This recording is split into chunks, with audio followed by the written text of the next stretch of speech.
પાટીદાર અનામત આંદોલન ગુજરાતમાં ખૂબ ગાજ્યું. પહેલા જેને કહી શકાય કે મહિલા મુખ્યમંત્રી એવા આનંદીબેન પટેલના શાસનકાળ દરમિયાન પાટીદાર આંદોલન ઊભું કરાયું.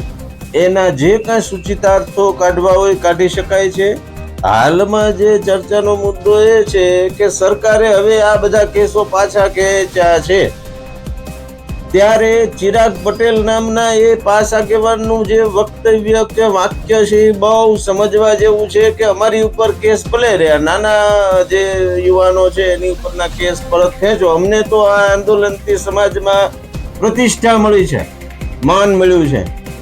હવે આ બધી વસ્તુની અંદર હવે સરકારે કેસ તો પાછા ખેંચ્યા.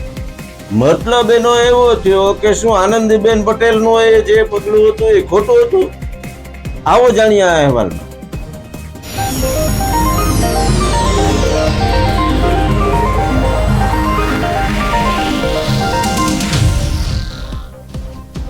નમસ્કાર, ઇવનિંગ પોસ્ટના ડિજિટલ પેજ ઉપર હું છું આપની સાથે ફરી એકવાર કુમાર. મિત્રો, પાટીદાર અનામત આંદોલન ખૂબ ગાજ્યું, જેમાં હાર્દિક પટેલ સહિતના જે આગેવાનો હતા એના નામ સમાજમાં ખૂબ ઉછળ્યા, મોટા થવા માંડ્યા, બરાબર. અને એમના થકી એમ કહેવાય છે કે આ જે EWS ને જે કાંઈ બીજી અંદર પેલું નિગમ મળ્યું ને એ બધું થયું.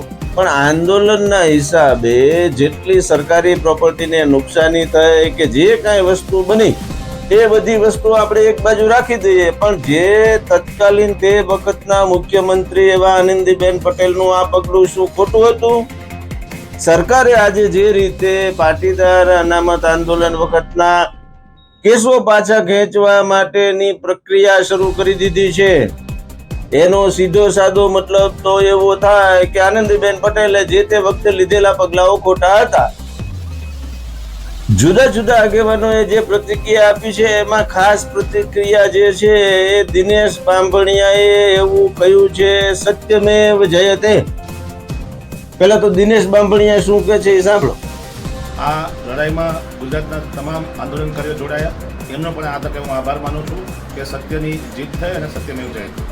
તો ગઈકાલે મુખ્યમંત્રી દ્વારા પરત ખેંચવાનો નિર્ણય કરવામાં આવ્યો છે, તે બાબતે હું એમનો આભાર માનું છું. જો મિત્રો, દિનેશ બાંભણિયા સ્પષ્ટ રીતે કહે છે સત્યમેવ જયતે, અમારી વાત સાચી હતી, અમારો વિજય થયો છે, સરકારે કેસ પાછા ખેંચ્યા છે. મુખ્યમંત્રી શ્રીનો હું આભાર માનું છું. આનંદીબેન પટેલના નામનો ક્યાંય ઉલ્લેખ નથી. મતલબ આનંદીબેન પટેલ દોષિત છે એવું આખી સાબિત કરવા માટેનું કદાચ આખો વેવ્સ હોય એવું લાગે છે. ખોડલધામના નરેશ પટેલે પણ શું કહ્યું સાંભળો. શરૂઆતથી જ આ કેસ ગયા પછી ખોડલધામ ટ્રસ્ટ ગુજરાત સરકાર વચ્ચે તાલમેલ મિલાવી અને જલ્દીથી જલ્દી આ કેસો પાછા ખેંચાય એના પ્રયત્નો હંમેશા કર્યા છે અને આજે એનું પરિણામ મળતા ફરીથી મુખ્યમંત્રીશ્રીનો આભાર માનું છું. જો ખોડલધામના નરેશ પટેલ એવું કહે છે કે ભાઈ અમે મુખ્યમંત્રીના સંપર્કમાં હતા, ખોડલધામ મધ્યસ્થી કરી રહ્યું હતું, આ વાતને 10 વર્ષ થયા. હવે જ્યારે આ મુદ્દો એટલા માટે અત્યારે ધ્યાનાકર્ષક બન્યો છે કે એક બાજુ તમે પાટીદારની દીકરી એના માટેના આંદોલનો અને જે કાંઈ વસ્તુ કરો છો, બરાબર છે. તો આનંદીબેન પટેલનો આ કાર્યકાળ હતો, એમાં પહેલા મુખ્યમંત્રી જેને કહી શકાય મહિલા મુખ્યમંત્રી એ પાટીદાર જ હતા. હવે તો જો એવું માની લેવામાં આવે કે ભાઈ પાટીદારોનું જે કાંઈ આ વાત છે અને ભાજપ જે છે એની સામે ઝૂકી રહ્યું છે ને એવું બધું છે, તો પછી દોષનો ટોપલો આખો આનંદીબેન પટેલ ઉપર જાય છે એવું આખું ચિત્ર ખડું થઈ રહ્યું છે. ઋષિકેશભાઈ પટેલે તો વળી એવી રીતે કહ્યું કે અમે આ બધી વસ્તુ તૈયારી કરતા હતા અને જે કાંઈ બન્યું છે એ બધી વસ્તુ દુઃખદ છે. વળી પાછા બીજા આગેવાનો જે છે જેને વિપક્ષમાં કહી શકાય એવા જિજ્ઞેશ મેવાણીએ વળી એવું કીધું કે ભાઈ તમે મત માટેનું આ રાજકારણ પાછું કર્યું. જો તમારે કેસો આંદોલનના કેસો પરત ખેંચવાના હતા તો તમારે દલિતો ઓબીસીના જે કાંઈ કેસો આંદોલનના છે એ પણ પરત ખેંચવા જોઈએ. તો પછી યુવરાજસિંહ વાળી વાત પણ આવે કે વિદ્યાર્થી આંદોલન માટેના કેસો હતા.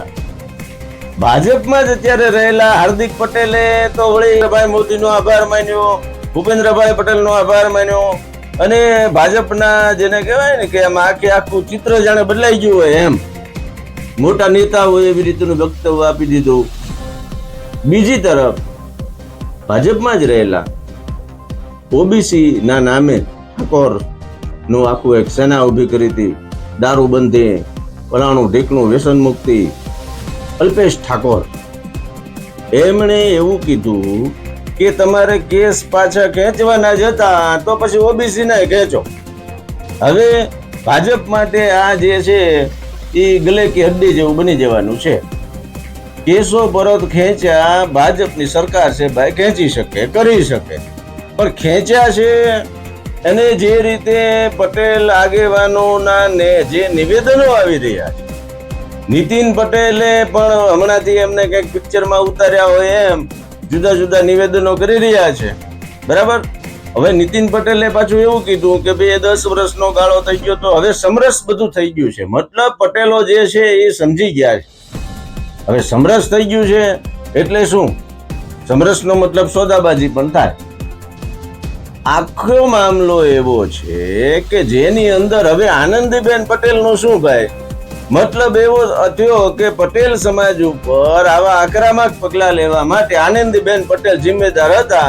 એ 10 વર્ષે ભાજપને સમજાણું એટલે ભાજપે કેસ પરત ખેંચ્યા એવું સમજવાનું છે. જો પાટીદારની અસ્મિતા, પટેલોનું પાવર કે પટેલોનું જે આખું જે સંગઠન છે એ એમ સમજતું હોય કે ભાજપની સમજ શક્તિ આમાં ઓછી હતી તો પછી આનંદીબેન પટેલ માટે પણ જે છે એ લાગણી દર્શાવવી જોઈએ ને. એવું થયું નથી એટલે જ આ આખો મુદ્દો ટ્વિસ્ટ થઈ રહ્યો છે. સરકાર જે છે એ કેસો પાછા ખેંચે, હા એની સત્તાની વાત છે, કેસો કરે પણ ખરી. આગળના સમયની અંદર જે રીતે જુદા જુદા અત્યારે વક્તવ્યો આવી રહ્યા છે એ એવું બતાવે છે કે ભાઈ સમગ્ર બાબત જે હતી જે તે સમયે એ આનંદીબેન પટેલે એમને હેન્ડલ કરવામાં અથવા તો ખોટી રીતે આખો મામલો હેન્ડલ કર્યો એવું સાબિત થાય. એક વખતેમાં આનંદીબેન પટેલે એવું પણ કહ્યું હતું કે અમે બેઠક કરવા માટે જ્યારે હાર્દિક પટેલને બોલાવ્યો ત્યારે 1 કલાક આ ભાઈ મોડા આવ્યા હતા. આખું મંત્રીમંડળ મુખ્યમંત્રી સહિત બેઠા રહ્યા હતા અને હાર્દિક પટેલ મીટિંગમાં 1 કલાક પછી સમજાવટથી આવ્યા હતા. મતલબ સમગ્ર મામલો આખો એવો છે કે આનંદીબેન પટેલનું જે કાંઈ શાસન કરવાની રીત હતી અને એમણે જે રીતે શાસન કર્યું એ બંને બાબતો જે છે એ અત્યારે શંકાના દાયરામાં આવી જાય એવી રીતના બધાના નિવેદનો આવ્યા છે. સરકારે કેસો પાછા ખેંચ્યા, મતલબ જે આનંદીબેન પટેલ જે પગલા ભર્યા હતા એ ખોટા હતા એવું સાબિત થયું છે. જો પાટીદાર નેતાઓ અને પાટીદારના જે કાંઈ હાલના જે બધા આગેવાનો છે એ સમાજ એકતા કે સમાજનું જે આખું વાત જે રીતે કરી રહ્યા છે તો આનંદીબેન પટેલને પણ ન્યાય મળવા જોઈએ. આવું પણ હાલની તકે અનેક પટેલ સમાજના આગેવાનોની લાગણી છે. આગળ ઉપર સરકાર, ભાજપ સંગઠન શું કરે છે તે જોવું રહ્યું. ઇવનિંગ પોસ્ટ ચેનલને આજે જ લાઈક કરો, શેર કરો, સબસ્ક્રાઇબ કરો. આભાર.